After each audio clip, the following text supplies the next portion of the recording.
10th. Nice to see everyone here. Hope that you all survived Burl and all of his misery that he brought to everyone, and then nothing too bad happened to your families and property. We'll begin with a roll call. Trustee Ron Wilson. Here. Trustee Walt Lashevsky. Here. Trustee Neil Gaynor. Here. Trustee Brad Hauk. Brad's not here yet. Ah, hi, Emily. Right on time. Trustee Kent Maggart. Here. Trustee Keith Lincoln. Here. Trustee David Smith. Here. Trustee Hugh Connett. Here. Trustee Bob Lux is here. Trustee Paul Martin. Here. Very good. Thank you. We have a quorum. We have an agenda. We'll begin with the invocation and pledges of allegiance.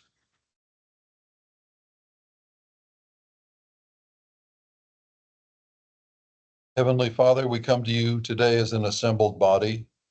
We humbly request that you bless our meeting, our community, and our nation.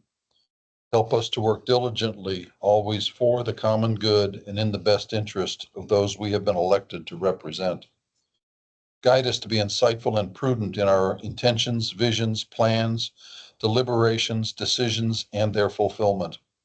Work through us to provide a spirit of welcome to all in attendance, to engage in respectful and thoughtful dialogue and discussion with understanding, wisdom, and humility. Amen. If you wish, prior to reciting the pledges of allegiance, take an additional moment of silent prayer or reflection in the manner of your preference.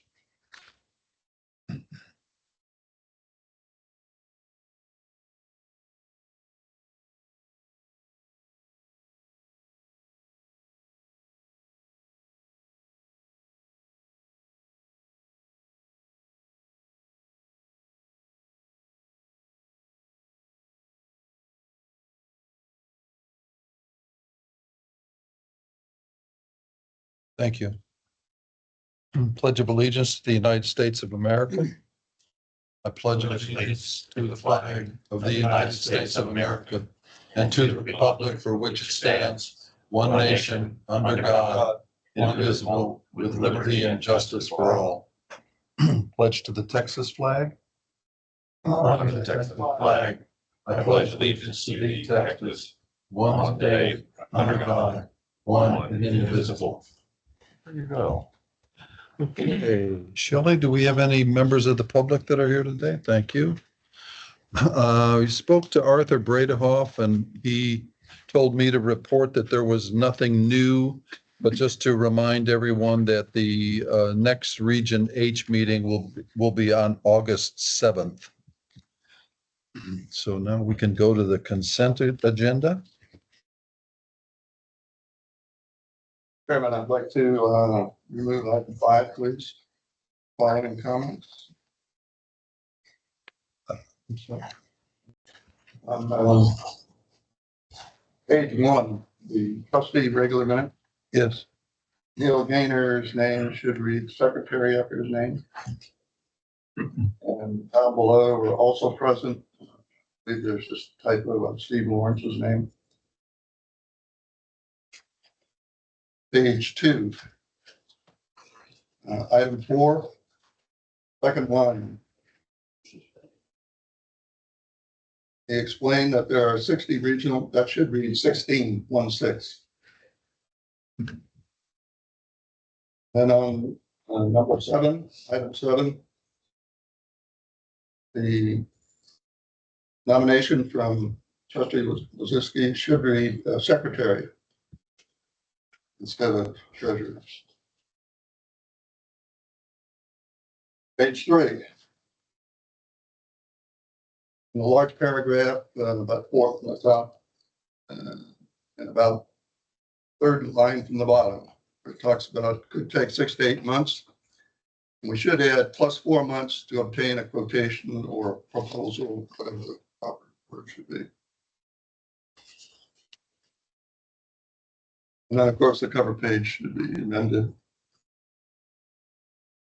for trustee Gaynor, should be secretary. Oh, yeah. I have a minor one. Item 8, page 2. It should read Therefore, it goes to the third, second trustee, starting with trustee Maggart. I believe that should be WWTF number one, not WRF. There's a No. water reclamation. Yeah, They are now water. They're water reclamation. It's what we call No, but it's Water reclamation facility. W. change. Month or two ago. It used to be, Expect you it to. used to be WW. TF. Okay. What's in a name? A treatment plant by any other name, but smells sweet. One paragraph, that paragraph, that's WRF, but that's when it's WWRF, so we do it to be consistent. Yeah. Shelley, you're taking a beating here. I mean, Another one has WWTP. I believe WRF is The official name. reclamation. any further modifications to either that document or the financials or the quarterly investments? Move to accept as presented with the amendments. Second. We have a motion and a second. All in favor signify by saying aye. Aye. Opposed? Abstain? Abstain. I Abstain. wasn't present. That is correct. Motion passes.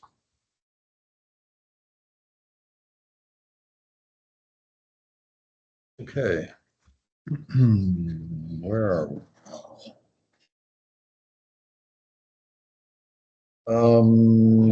The agenda item number 8, Mr. Meeks, good evening. Good evening. Not much reports, not much going on, but take any questions y'all have. How'd the facility stand up during the storm? What's just the overall kind of review of water and waste, if you could? So we started 24-hour shifts on Sunday about 9 o'clock at night. And so when it's 9 to 9, then we had an overlap the first 2 hours to get past some of the other items that occurred at the same time. But we're still on 24-hour shifts. We started Sunday, plan to go till Thursday. Reason being is, of course, as y'all know, power is out throughout the entire Woodlands. Service didn't drop, still treated water, still met parameters as far as we know. Water did drop a little bit in pressure. Instead of pushing out about 65, 70 PSI, it was around the 50, 55 PSI range. But everything worked as it should. Of course, we lost the power. When we lost the power, we have to start shuffling generators around. So we got through that. We're still doing that. Right now, we have 10 facilities of the approximately 40 facilities without power. So 30 online, 30 offline. What I mean by offline is they're not online power. Of those 10 that are offline, 10 of them are on generator power. The other of those 10, 5 are on generator power, 5 we have to take generators to. So far, so good. It actually could have been a lot worse. A lot of trees down, as you can all see around the Woodlands, but everything held up pretty good. Damage-wise, I think the biggest thing that we had was we had a cover over the blowers at wastewater plant 1 that decided it wanted to fold up and go somewhere else, so it did. Besides that, very good. No mechanical issues, no generator issues, nothing really to talk about. Just wind and power. A lot of fuel deliveries that we need. It's the same thing every time you have something like this. Can you get fuel? Can you get chemicals?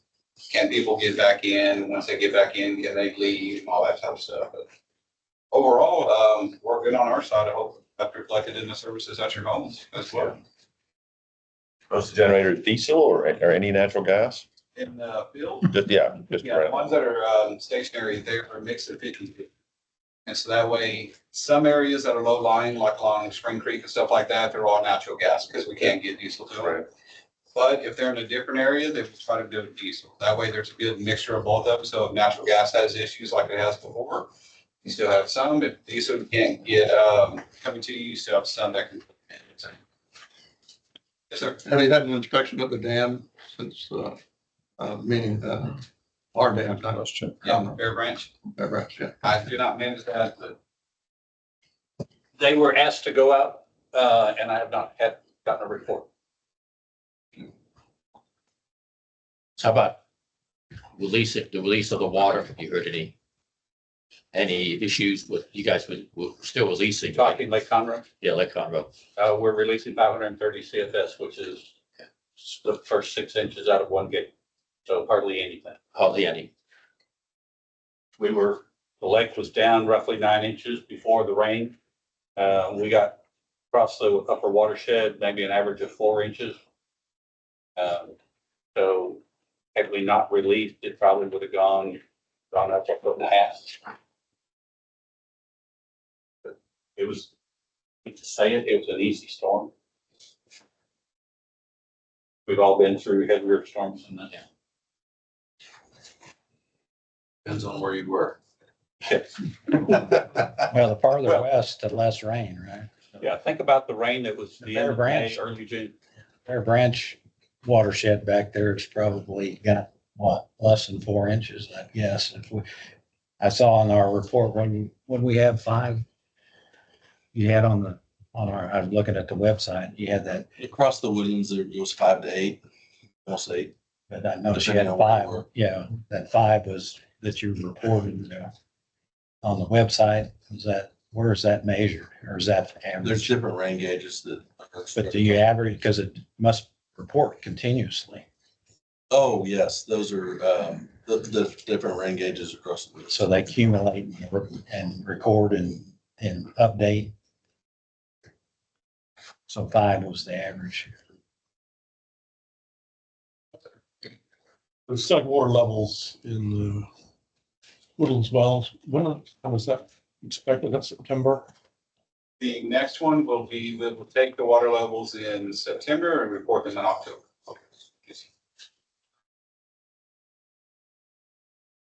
Well, I hope the residents appreciate the quality of water you're supplying, because I think I saw this afternoon in Harris County, there's 57 locations that have to bore water. Yeah, I went through them today just to kind of see. So City of Houston seemed to fare decently well through this one, but overall, there was quite a few systems that were down. Takes a lot of effort from the staff of the office going back and forth 24-hour day. It's just one of those things, every problem we have here, they have at their house, like some of y'all have as well, so. Long days for that. Good job. Very efficient. Further questions from Mr. Meeks? Thank you, sir. I don't see Ms. Lewis or Ms. Lawson here.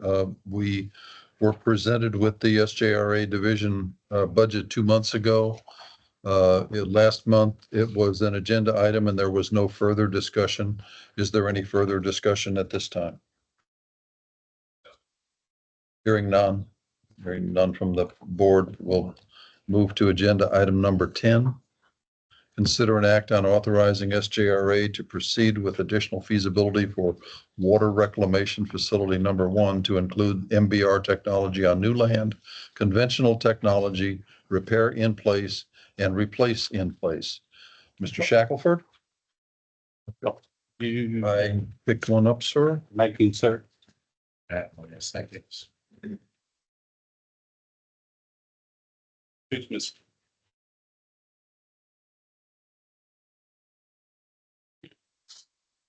That's not, at all the mud meetings, this handout was in your packet minus the red text. Okay, and so as we got into the first couple of meetings of the mud meetings, started receiving requests to add a repair in place option. And that's what you see on the first page in red. And then in the back, about halfway down the page, you also see a repair in place with an order of magnitude or rate impact with 25-year O&M cost, which is requested by several of the MUDs. And then to make certain that we're looking at it on an equal basis, we're adding another 25 years of O&M costs so that all 4 scenarios are looked at similarly, and we can offer advantages, a true advantage and disadvantage on each option. for the timing of this. As we talked in the MUD meetings last month, a number of directors had asked for a comparison between the MBR technology and conventional technology. Some wanted a repair in place.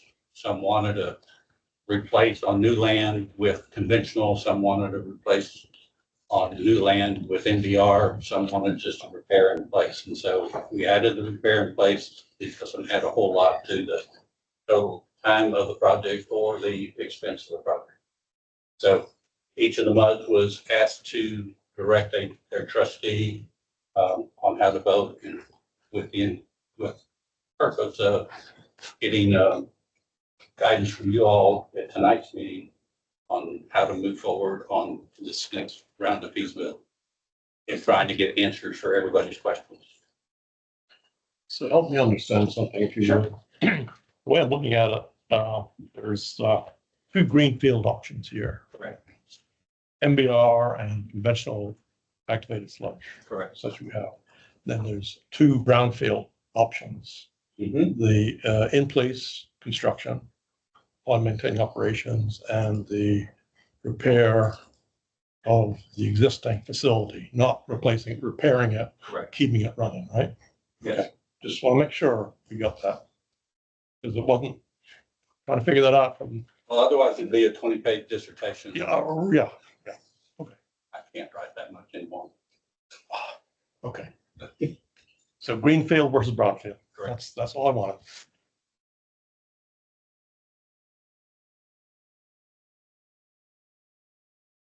Yes, sir. We have to amend the item 10 to either say including the handout or superseded by the handout or something to reference the handout because there's a difference.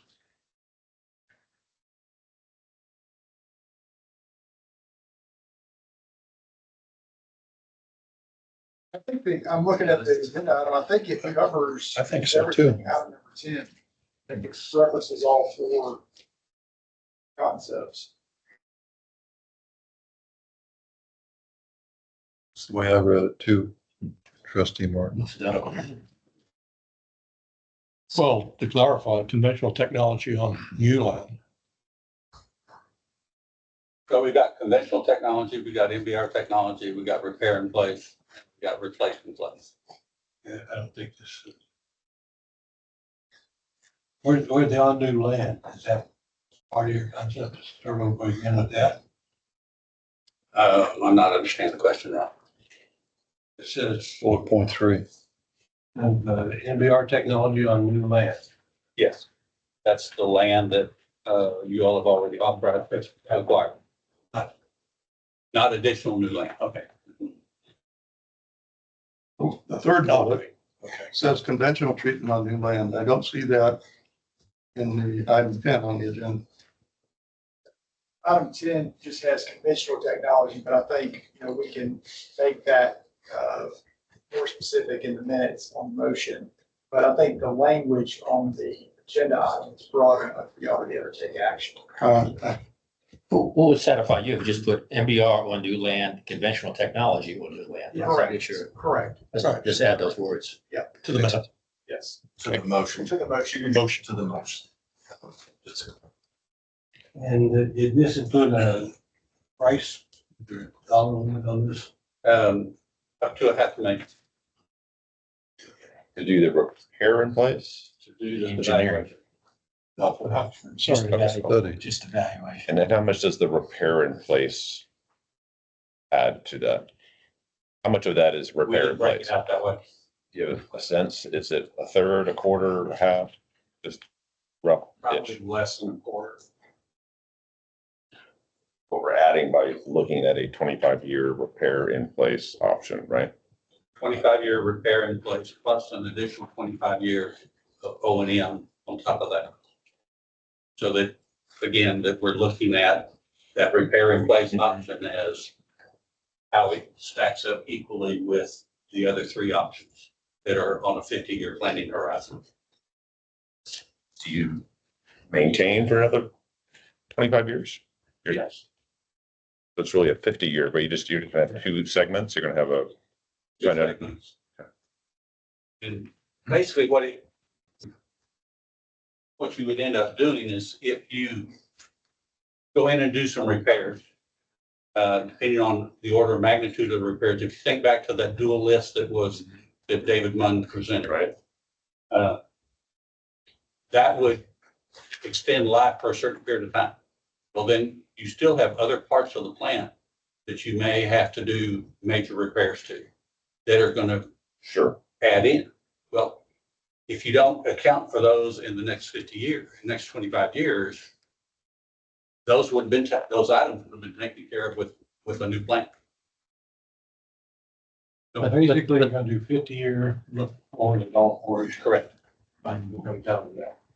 But then when you look at the new plant, right? You said in previous documents that a lot of, let's say the pumps, the valve, the mechanics have a 20 to 20-year life. Correct. So even if the new plant, you're going to be replacing stuff in a significant way. Yes, starting but you at the won't be 20 replacing concrete bases. That's right. You won't be covered. Yes, and so on a new replacement, you would look at the initial cost. And then at 20 years or 25 years, you might have pumps to replace, you might have electrical switchgear to replace, you might have clarifier arms to replace, that sort of thing. But it won't be concrete. I mean, I was a little surprised when I took your cost estimate sheet, the blue sheet, I call it the blue sheet. And I looked at that and I, in great detail. And then I looked at your technical assessment, the $2 million technical assessment for wastewater treatment plant 1. And I began to look at the remaining useful life that you identified in that document. And I looked at what you said had to be done in 5 years. And I looked at the remaining useful life and I spread it out. So for the next 5 years, it looks like 2.7 million each year to replace additional electrical and mechanical equipment, most of it being mechanical. So, when you talk about these costs, you already have costs. And you provided them. You just provided them in a way that it represents reality. Like you stuffed everything into the first 5 years in order to get your net present value calculation. But in reality, your other technical assessment doesn't say you had to have them done then. It says that they're done in a different time frame, some out to 20 years. So, we got a document called the technical assessment, which lays out, the remaining useful life for wastewater treatment plant. And then we got a document that says all this stuff has to be done in 5 years. And they don't seem to agree. It's like you were selling something to vote. And that's what I think was going on. We were selling this document that all had to be done in 5 years so we could vote. But when you lay it out, you compare the two, you graph it out, you can see, what's going on. And it looks like, about 2.5 to $2.7 million in the next 5 years takes care of what you have identified in the technical assessment. My recollection, and I'm not going to go to try and speak to what David Munn presented. But some of the items that we have put on hold exceed 2.7 million. They exceed 20 million. And these are things that were originally in the capital improvement plan. And they were pulled off when we started the strategic plan. I've also went back through the 10-year plans, looking at that information in the analysis, looking to integrate the 10-year plan, the technical assessment, and I call it the blue sheet, the pulp sheet. And, that in the analysis I've done includes all that. I mean, well, I get, we don't have to continue. I'm just making those statements. And the goal of this next round of feasibility is to try to answer all those questions.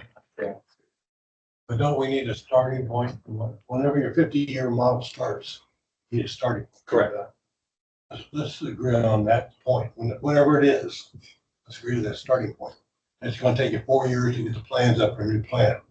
But 4 years from now, it'll be the starting point for 50 years. Choose 2, 3.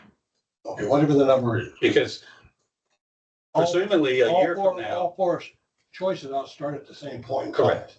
So presumably a year from now, we will have results. Okay. And we'll be deciding on whether we're designing a new plant, designing repairs to the current plant, designing replacement of the plant. And in that, I'm gonna use 4-year time or 2-year time. There's gonna be repairs and new equipment added to the existing plant, which will have a life that extends. How do we get rid of that issue? There's always somebody gonna say, oh, boy, this hasn't been used up yet, this plant. Well, the other thing to think about is, okay, and not to prolong this, but there are some things that may still have a 10-year life in them. But by the time you get through this next round of study, engineering design and construction, that item may only have 2 years of useful life left. So we're trying to bring it all together. And could we have done a little better explanation on some of this stuff? Yes, no question. So we're trying to get that accomplished in this next round. If we spend a year and spend $500,000, I'd just like to know that we have something that everybody agrees Yes. that these are the parameters. This is what we're gonna look at to make a decision or recommendation to. We're not changing, there were some decisions made during the stakeholder process of planning horizon, the storm event that we would size the plant for, several other things. Those things aren't changing. We're keeping those constant.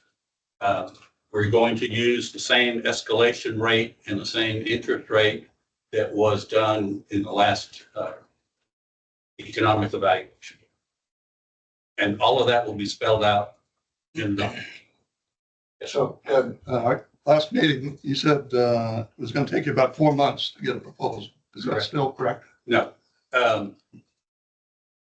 What we're proposing to do is take, we had already gone through the public RFQ process for an owner's advisor. And that consultant is Carollo Engineering. They're a national firm, a lot of experience in water, wastewater, a lot of experience in conventional technology, NBR technology, the 2 delivery methods that we're looking at. And we're going to change their scope of work to do this feasibility. And it's funded through the R&R fund. So we'll have to go back to our board with a new work order to engage this new scope. And that's probably our August board meeting. So instead of, 3 months today, what are you estimating to get a proposal?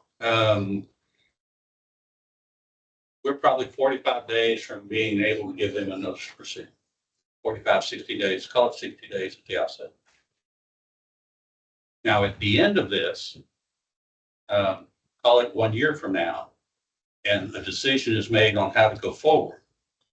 That's when the 4 months will come in for RFQ process to find an engineering firm to go into design phase. Whatever is the selected route.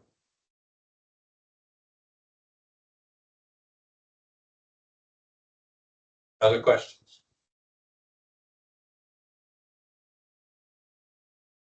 So can we design a decision model here where we commit to whatever we're going to decide on, that in 2 years, when we have another round of elections, we're not doing this again? I mean, I think it's kind of foolish. 10 years ago, this technical document that you're talking about, 10 years ago, it talks about things being identified, right? Mhm. And now we're a decade down the road and we're still struggling with the plan. And it seems we're not doing ourselves or our future generations any good if we're not arriving at whatever the answer is, right? Of the 4 options we now have, I guess, to put a plan in place that actually has some life to it. That just doesn't get, obstructed or taken down in the next 2 years after another election. And we just keep kicking the can down the road. And I think we should challenge ourselves to figure that out. So there's some life to this thing. That's our concern. And get the darn thing done, whatever it is, we just don't keep readdressing this. I think that's foolish. That's why all the communities around us are in trouble, I think. And we're gonna be in the same place if we don't at least get a plan and decide that's where we're going. Right. I get there's funding and there's different bond elections that have to be done out there in the future, but somehow the decision process, the governance around that initial decision should somehow be locked in. So we walk away from here in 18 months or 12 months, or whatever it is, And we have a plan for the community. I don't know how to do it, but I think we should really work hard to figure that out. Is that within the scope of this consultant's No, work? You know, that's our own government. So I know That's our- that, but surely if these people have experience in the various aspects of the different technologies, this is a technical evaluation. right? That's a political evaluation. Hard to say. Well, we're going to be signing documents that commit our residents to fund certain things, right? Yeah. And it's hard to imagine. This is kind of like NASA, where they start building a spaceship and then the administration changes and they stop funding it and it doesn't get built. And we've wasted a bunch of money. So I just think somehow we need to do the right thing for our residents and figure out how to put that model together. It's collectively amongst us and the agreements we put together to authorize you to go build something. I think that's where the documents have to lie. And once we sign it, then we're good. Now, maybe a future MUD director could undo that. I guess that's possible. I don't know, but it should spell out what happens if that does, but still the darn thing's going to be built one way or the other. Brian, does that require some kind of interlocal agreement? Well, we will, of course, as you alluded to, we'll need to revisit an amendment or supplemental agreement with the river, each and the river. I think that's where we would address how we move forward, because you're going to have funding obligations. So I think that's what we need to address, the authorization that would be provided to the River Authority and the participation of all the various districts in whatever that path is. And I think that's where the lock-in mechanism is. So that's not going to happen until this, report's completed, it's reviewed and approved, and whatever the fashion is by each of the MUDs to be able to move forward. That's when we like the commitment long-term to whatever that solution is. So supplement agreement should kind of address that, right? Yeah, so to make sure I'm understanding, you're seeking a set of criteria by which we all agree on the path forward for the chosen option. Is that what I'm? Well, I guess I'm thinking that at some point it's going to come to a vote here. Yes. It'll ultimately then go down to each MUD to authorize the signing of the supplement agreement or not. Right. Well, the supplement agreement might say if you don't approve it, then you actually are going to see it through your water service rate, your sewer service rate. That's how you MUD whatever number are going to pay for it. Right. But that we at least have a commitment from the MUDs through the trustee kind of process to essentially put an agreement in place with San Jacinto that they're going to build something as we want them to. Right. And really it just comes down to authorizing maybe, bond elections, just by a matter of course, because they're out there in the future. They're well beyond a 2-year window, right? You just don't want to get to bond 3 and someone says, oh, I don't want to do that. If they say no, then you go, you then fall down through and get to go down the other path of funding. But we're committed to funding and Already prescribed. The 12-month window we're talking about puts us into middle of 2025, say, which still gives no time really to get a bond proposal together. No, you're not going to have, that's an issue of how each district decides to fund its pro rata share of the project. But I think the supplemental agreement can be structured in a way that it authorizes the River Authority to move forward with whatever that selected solution is, and can authorize the River Authority's issuance of bonds, which is the whole purpose of the supplemental agreement. Remember, the interlocal agreement between the MUDs and the River Authority is structured for O&M to be handled on a cash basis. And so the reason for the supplemental is to authorize an alternative payment mechanism, bonds by the River Authority, to be issued for these long-term maintenance items. That's the purpose of the supplemental. Otherwise, the River Authority would just go forward and do repair and replacement on a cash basis. And if it resulted in a spike in rates, well, that's what happens. This is to avoid that spike in rates. So, when we come to the supplemental agreement, we can craft something that can give, a longer runway to the River Authority for the issuance of bonds instead of little piecemeal at each individual tranche. And that may be the better solution, so you're not, get swung in multiple directions in the future. So that's something that's further out there, but I think that's something that we can work on muds on everybody perspective, something that would bring the outcomes.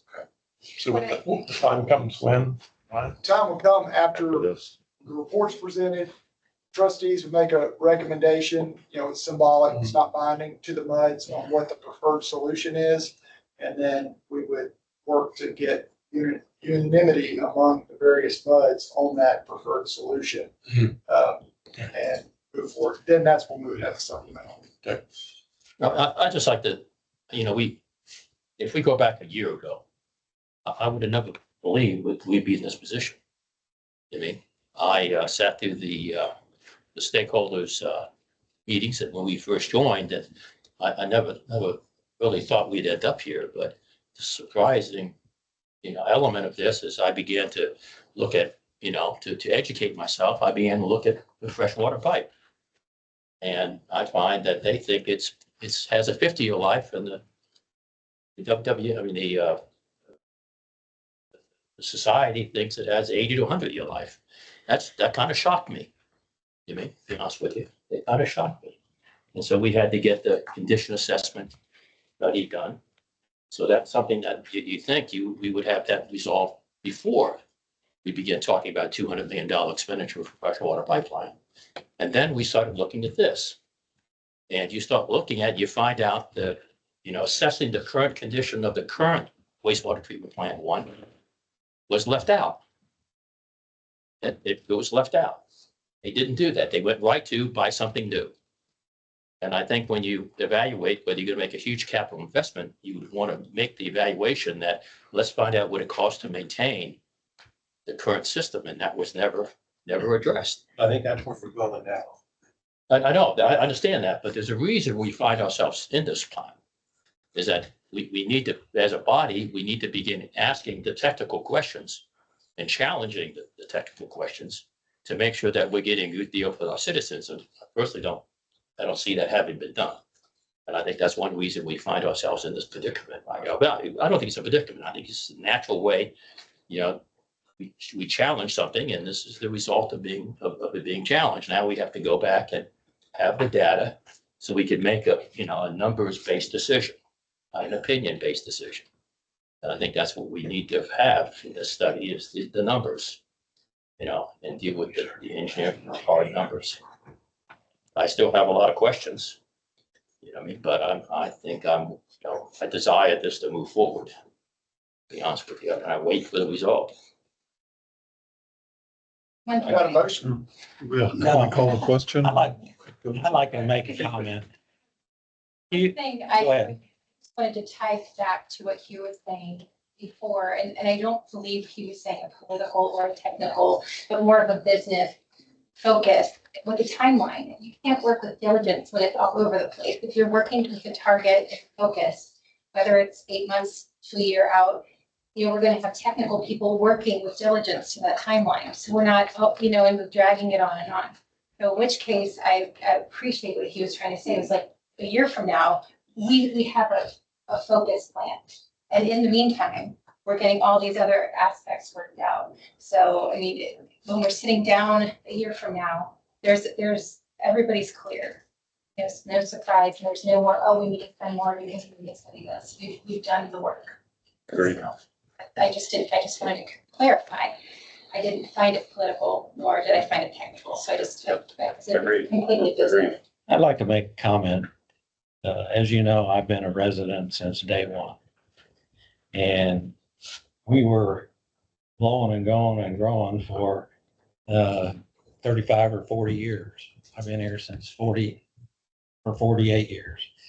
You made the comment that these surrounding communities have problems. And the reason Conroe I saw is the 7th largest growing city in the country, population percentage wise. And Willis had a big article in the paper. We're through growing. So we're not in a situation where we have to worry about drilling new wells like Conroe does or adding new capacity, which Conroe just did. We're basically through growing. The wastewater treatment plant 1 has been processing 3.2 million gallons a day for 20 years. And even though there's been some additional, so it's a different ball game for us, sitting here with a fixed, basically, population. We're gonna grow a little bit with apartments and all these Ritz-Carlton residents who will be good taxpayers. But anyway, that's my only comment is we're not in a situation where we can generate, we're gonna be building all these new houses and all these new people to pay for this. Basically, we got the people here that are gonna pay for it. So, anyway, that's my only comment, is that we are no longer a growing community. We're Thank you. too. Thank you, sir. Someone care to make a, yes? I still have a discussion, please. I thought we had already crossed the Rubicon some time ago. But here we are back, after having spent 1.5 million in hard dollars, not counting all of the time that San Jacinto has put in on this project and all the time that Woodlands Water and all the modes have put in on it.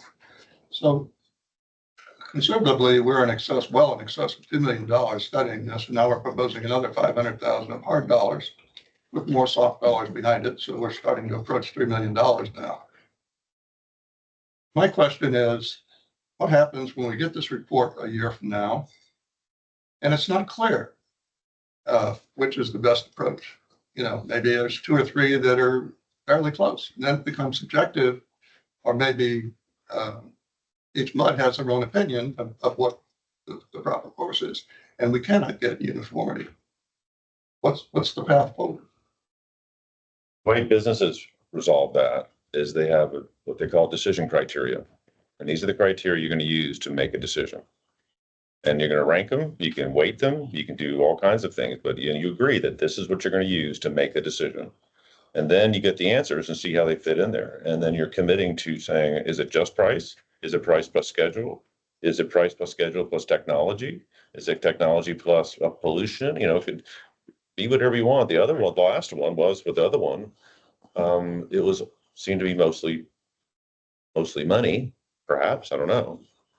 But we have to agree on that decision criteria. That's what I would consider doing. That's what the world does outside of here, is how you get long projects done with a diverse group of people who have a vote.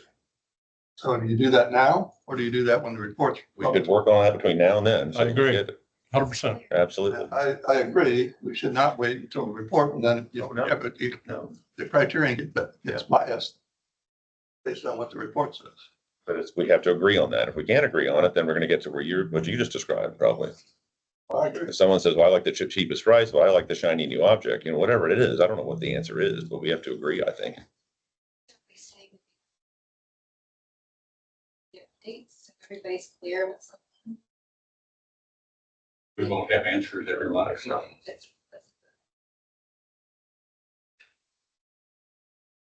I'm just giving you as an example, Paul, of a way to kind of hopefully get down the road where you can have some kind of factual discussions. The numbers kind of speak for themselves, and you've kind of agreed on the criteria. Now, I think our consultant is prepared to put together some sort of matrix that allows for some scoring. So we can confirm with them whether we're going to include that in the scope. If not, we can either add it in, or we can sit down and work with you all on the items that you want to include, because you also need to add risk in there. There are also, I'll say, some non-cost factors that probably need to be included. So there are a number of things that need to be considered in that scoring course. And that was done in the original stakeholder. There was and I think some of us who came in later were wondering, maybe was that the right? So They were like that. There were a dozen or so items that were considered. I'm looking at it right now. Price was the biggest factor. The technology was another item. Odor, noise. Trying to remember there was some aesthetics, which had a very minor role in all of it. What I would suggest is maybe we have that piece of it added to it and have that piece of it done Early on. Early on. and take that just as a recommended draft by that consultant. And then we take that, we review it here and tweak it. Oh, I don't think cost should be 50%, it should be 40, whatever the number is, and kind of come to an agreement on what those decision criteria percentages would be based on whatever the parameters they come up with. And then probably have a couple months or a few months to kind of dig through that before the analysis is finished. Set a timeline, like I said, a timeline for when, we have a process to really get a draft version from the consultant. It comes to the trustees. Trustees can whittle away at it, have a deadline for when that needs to be completed. It goes to the buds, present it to all the buds for approval. The tweaks that we give ourselves several months to make the rounds on the buds, tweaks, or recommended revisions to what the trustees have recommended, so that we can get all the buds to agree on what that matrix is before the report comes out, and also have it be biased or vision to be biased based on what the results are. The phase one criteria were 85% cost, 3% odor, 3% noise, operational regulatory compliance, 9%. That's how he got to the 100%. So, yeah, that was on the phase one. The scope of work is going to be completed on what tentative date?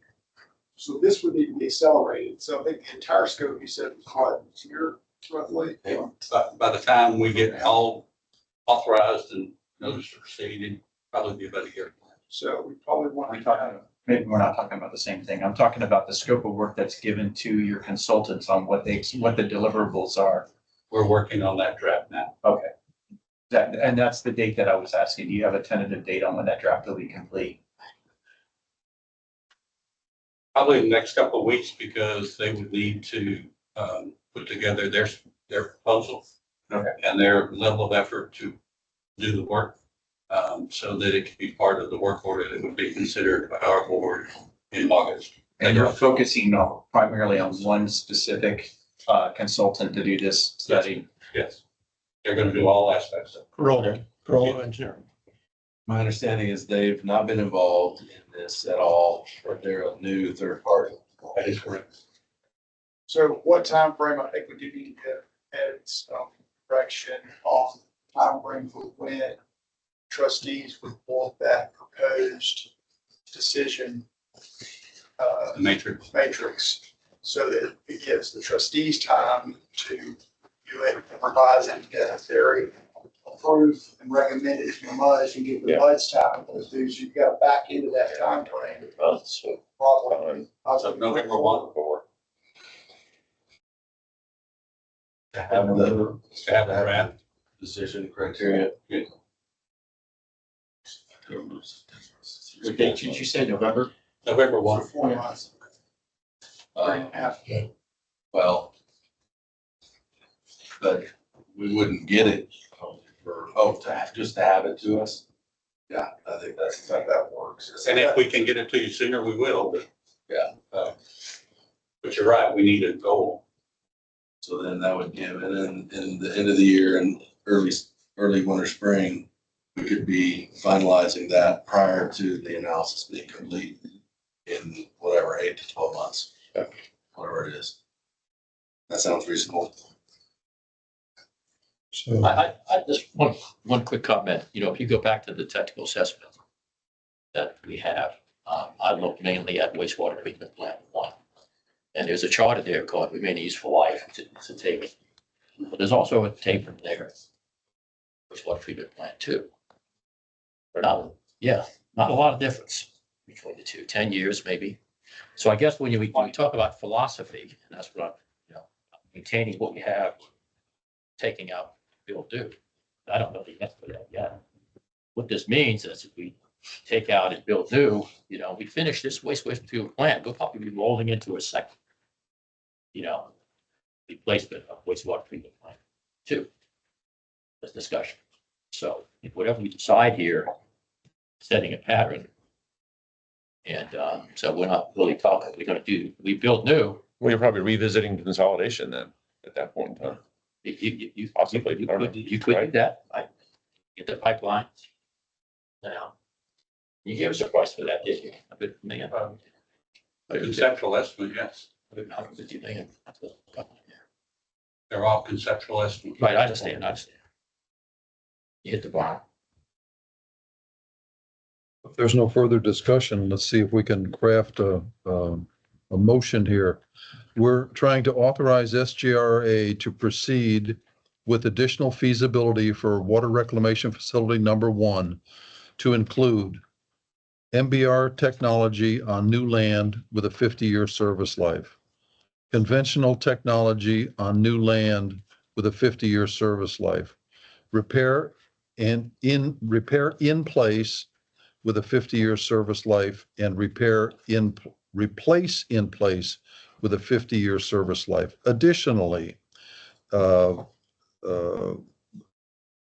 provide the Board of Trustees with a decision criteria matrix agreement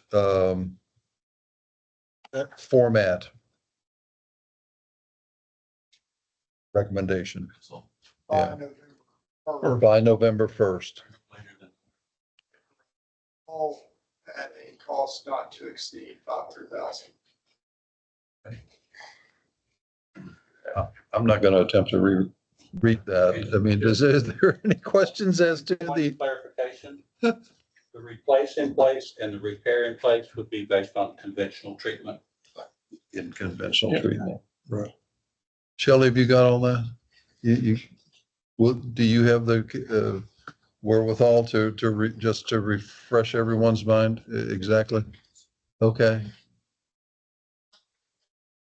Additional feasibility study for the reclamation plan to include MBR technology on new land with a 50-year service life, conventional technology with a 50-year service life, repair in place with a 50-year service life,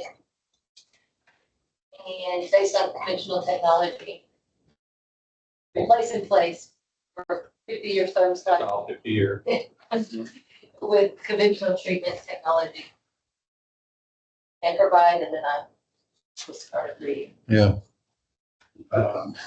And provide a decision matrix to the trustees no later than November 1st. And all the components to be provided by the consultant at a cost not to exceed 500,000. Utilizing the line item in the budget for owner's advisor, that particular line item. Yeah. Like that's important. It's already a budget item, but Yeah. you're refocusing Yeah. those funds to this instead of that. Does anybody have any questions on the proposed amendment or the proposed motion? Excuse me. Could you restate that again? No. I wouldn't even give it a vague attempt, David. Is it better to have the Nichols Amendment to be based on a letter provided by them? I mean, because it talks about a lot of other things in there besides what you just read. Manpower needs, That's just part of the feasibility. Cost estimating and manpower needs. That's part of the work we're authorizing, right? Correct. I don't think we need to get that granular in the motion. in my opinion. If we know what we want to do. I'm not saying to put that all on, I'm just saying based upon the letter provided for trustees. Okay, I'll make the motion, very good. Thank you. as you said. We have a motion and we have a second. Further discussion on this matter? All in favor signify by saying aye. Aye. All opposed? Abstain? Motion passes. Thank you very much. Even done that. Yeah. Thanks, Ed. Okay, we now move to agenda item 11. I believe this is yours, trustee Kent Maggart. That's right. Gave you a handout. Recall the last meeting, I asked Chris if he could give us a 5-year history of basically all the criteria they send to the TECQ that evaluates whether a plant is, wastewater treatment plant is working the way it's designed and putting out effluent that's acceptable for the environment. So anyway, I put together the first 5 pages here, and I'm not going to go through the technical part of it, but the significance, first of all, the dissolved oxygen, which almost everybody is aware of, is you see dead fish, and the reason fish die is because there's no oxygen in the water. Well, you'll see the dissolved oxygen that basically is they can't get any more oxygen in the water because this is chemically all you can put in there. You'll notice in the winter it goes up a little bit, and down in the summer, because the colder the water gets, the more oxygen it holds. So anyway, you'll notice just on that page that the dissolved oxygen is one of the critical things. So I'm sure the fish in Panther Creek are doing just fine. But I'm not going to go through the other 5, but you'll notice that every one of these criteria is pretty much a straight line, and that they're flat and way below the maximums that would the TCQ would question your operations in your plan. So my guess is that nobody's ever seen this data.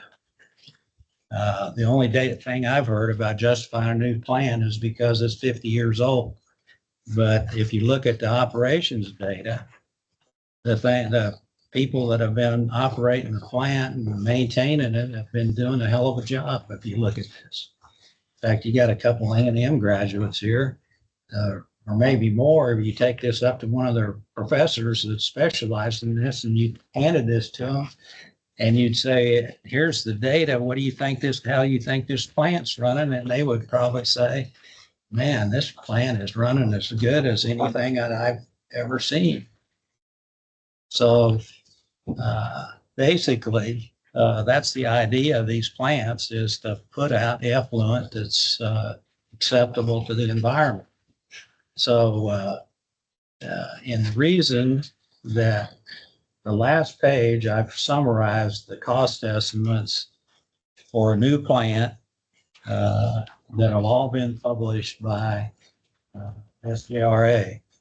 And within 9 or 10 months, their estimated cost of a new plant went from 153 million. These are all public pronouncements. And then the last one was 289 million. And at some point in time, the plant rehabilitation and rework starts making more economic sense all the time. And basically, they've gone from, I've got all the data, tried to show you where they are, but these are all data that's been published. So my opinion is when you hire these consultants, they get paid on a percentage of their gross expenditure or gross expenditure of a project. And so they're automatically prejudiced against tearing down and building something new. And we've got a few engineers here. Engineers, the reason, engineers, they're trained problem solvers, and they generally have some ingenuity. And instead of, it doesn't take much ingenuity and problem solving to say, oh, well, tear the whole thing down and build a brand new one. And plus we'll make a hell of a lot of money. So I think it's a mistake to end up and hire somebody that's going to evaluate all 3 of these. And that's why I put on the agenda that we, as Woodlands Water, we hire a consultant, and their only job or their only directive is to evaluate the current plant and what they would recommend to do to keep it running for another 25 years. And this is not unprecedented. When I was on the mud board before, the River Authority decided to recount all the residents about 15 years ago.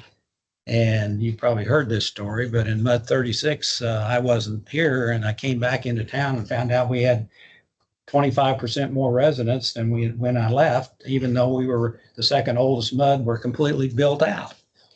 So the net result of it is that they were sending us a bill for $1.1 million of unpaid capacity charges. And Ron lives in Mud 36, but it would have cost Ron and I don't know, $500 or $600 back at that time. And then some people, a couple thousand that owned in really nice houses. because you know, 1.1 million spread over 1,500 resident or taps didn't work very well. But anyway, so we ended up in Woodlands Water. We hired our own counter. And they actually went in and literally counted, went down every street and they counted every building and every resident. And the net result of it is we got our 2,500 or the extra 25%, they disappeared. But anyway, I did a lot of research and there was a lot of mistakes to the point where they came back and said, we screwed up in the vernacular. So we ended up, Woodlands Water, we hired our own person to recount. These were all for the general accountings where everybody, every, what was it, 5 years that they recalculated what their capacity needs were going to be. And then, of course, the River Authority planned accordingly based on what each mid-bud was going to need. So that's what I'd like to do is just for discussion that we hire our own person and not basically evaluate wastewater treatment plant 1 and tell us what they would recommend to keep it running for another 25 years. And you've already got a, you know, I've got it here somewhere. But anyway, we've got an estimate for $50,000 on, I think it was $33 million and about 25 or 30 line items of issues that would have to be addressed to keep it running for another, would probably keep it running for another 25 years. But anyway, I want to put it on the agenda for discussion and it would be completely independent. But the other thing is that I can tell you, Ed, when you get these consultants, this will be the first question I ask is when to show them this 5-year history of this effluent data and explain to me why, what catastrophic failure could happen at that plant that would cause an upset that would cause us to exceed our permits. But anyway, that's why I put it on the agenda.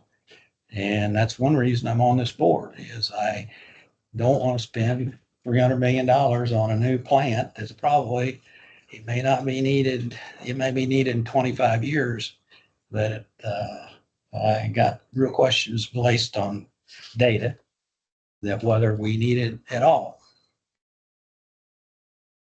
Do we want to engage in discussion at this time? I mean, the agenda item is to discuss.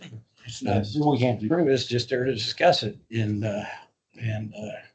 you know, everybody.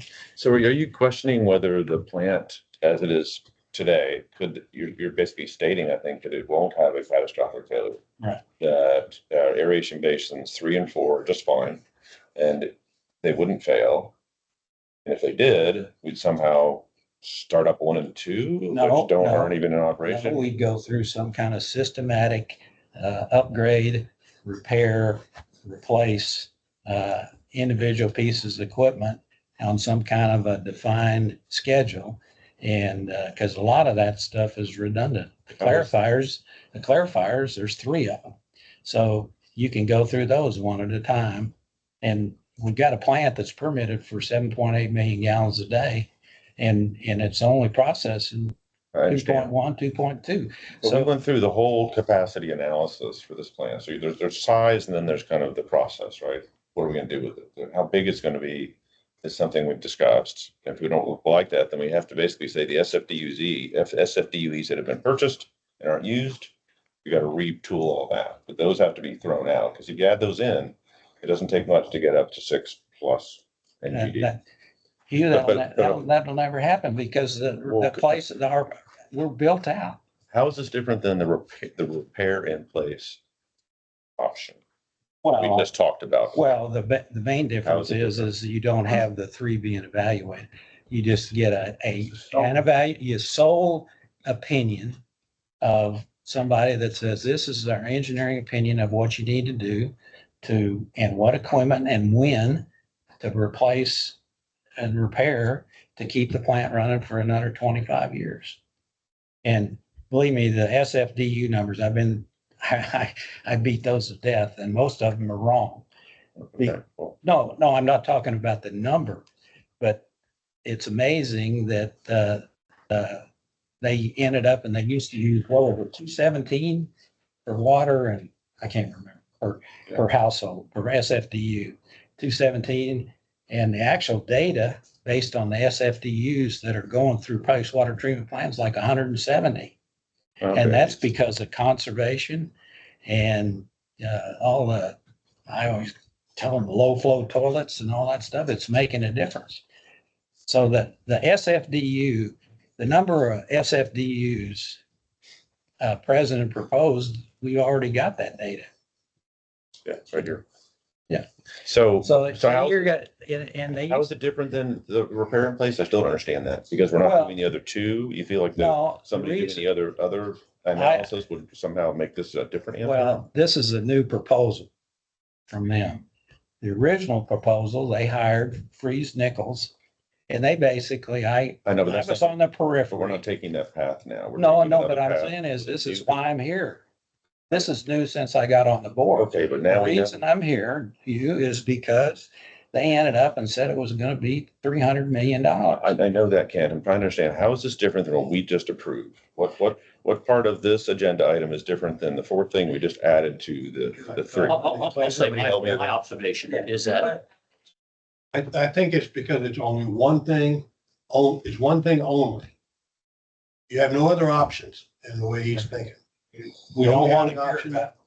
It's independent. So why does that, Once it's paid. I'm just confused. Do you think that Hold the on, engineering please. firm's gonna somehow escalate all the other three to make it match this or something? I don't understand. Do we not trust the engineering process? Is that really the issue here? The engineering evaluation? That's what I hear. Showing data from the past because he could get it.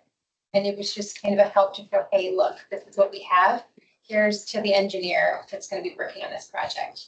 So they have the Trustee data Smith? for review. That's how I see it. How would that be different than the fourth thing we just approved? Well, you wouldn't spend $500,000. You'd spend maybe 50. Well, we just agreed to spend No, I almost a understand that. quarter more for the same thing, it sounds like to me. So now we're gonna do the same thing again with a different company? No, Then we're not gonna evaluate MVRs. my hat I'm just with confused. this is that they're a supplier to us. Right, to me. I understand the It's a relationship. relationship. David, They're I a understand the supplier. relationship. And I think in the past, there hasn't been what I consider a objective valuation of their proposals. I mean, and my observation of them is they have a built-in bias to build a new plant. And you've seen that with the data they provided us in the past. We skipped that step. And I guess now now we're going back, and maybe we should have put this ahead of the other one, but now we're going back and we are not experts around this table, but we have to evaluate their proposal. And I'm just trying to understand how this is different than what we just approved. I guess don't you understand go the back, Other than the do I favor. trust the SRA to give a fair? I'm not sure I do. Because of what we've been through. I'm confused. That's my opinion. It may not be Ken. I'm confused. I believe that what we've received are recommendations from retained professional engineering consultants. They happen to be our partner, you call them a supplier, because they own the facilities as to what this professional firm says it's gonna take. They're the messengers. I don't think they're the authors of these. If I'm mistaken, please set me straight. I'm just saying, you look at this data. Right now, we had a consultant come in here and tell us that they could barely keep this plant under control. Right? I think the only reason that evolved was to get to the blue cost document. And so, So this doesn't you're indicate that. questioning the professionalism of these retained consultants? I'm just saying that there's guidance that they're provided by the SRA, and I have problems with that because of what we've been through. So do you have evidence of misconduct? No, I'm not saying there's any misconduct. I'm just saying we need advice. And I'm not sure, based upon the performance before, whether we're getting advice that we need. Trustee Lincoln? If I may. Yeah. So I may be the newest here, but my understanding is pretty much across if I can call this the industry, that these treatment plants are almost always either repair or replace in place. Almost never are the municipalities shutting down and building a new greenfield. This is an exception. And so I question, I don't know. why was that the first option, is to just replace it completely and not to do what has been more of what I was told is a standard, is to maintain what we have. So how did we go straight to a brand new Why are we facility? revisiting all of that? My question is, we just had a proposal to move forward. You guys can talk about all the stuff in the past as long as you want. I don't know why we have to take up everyone's time for that. We just put on the table to evaluate 4 new options, 4 options. One, which is repair in place, give it another 25-year life. Now, what you're saying, I think, is that you don't trust San Jacinto River Authority to hire an engineer to give us that information. That's what I think you're saying. We I'm trust not it. there. I'm not there, but We trusted them to count the SFDQs in the whole Woodlands once. okay, that's a And it completely was different issue. No, That's it the just size shows of you- the plant. Hey, then from then on, you're guilty until proven innocent. That's the way I manage. If somebody answers. Then let's study that then. Why are we studying the viability I'm of just- plant? Then maybe we need to revisit the SFDUE. The point is this is the second case where we meet the Woodlands water. Maybe we need our own opinion. We don't necessarily go by the SDR. Okay, so my statement stands. That's what you believe. So, but Ron tried to point it out, basically, hire somebody that has only one objective, and that's tell us what it's going to cost, in their opinion, to rehab and refurbish the plant we've got. And then maybe we can end up, and we'll compare our guy, we'll let him have a cage match right here, and we'll let them decide, argue amongst themselves about, and we can sit here and listen about their argument. So we're going to pay for San Jacinto River Authority to get another firm to have a repair in place option, and we're going to pay another firm to get another repair in place. That's what we're putting forward. But you're getting 4 things. We're going to get 5 with your proposal. No, we're going to get a second opinion on 1. Gotta get 4B.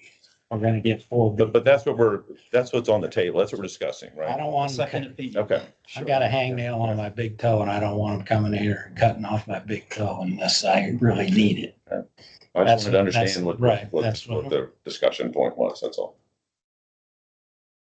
But anyway, that's the discussion, and Hugh, when sometimes on big projects, right, just like this one here, right, this document here, we paid what, 50,000 for that, right? And that was used to, cast votes very quickly, to cast votes.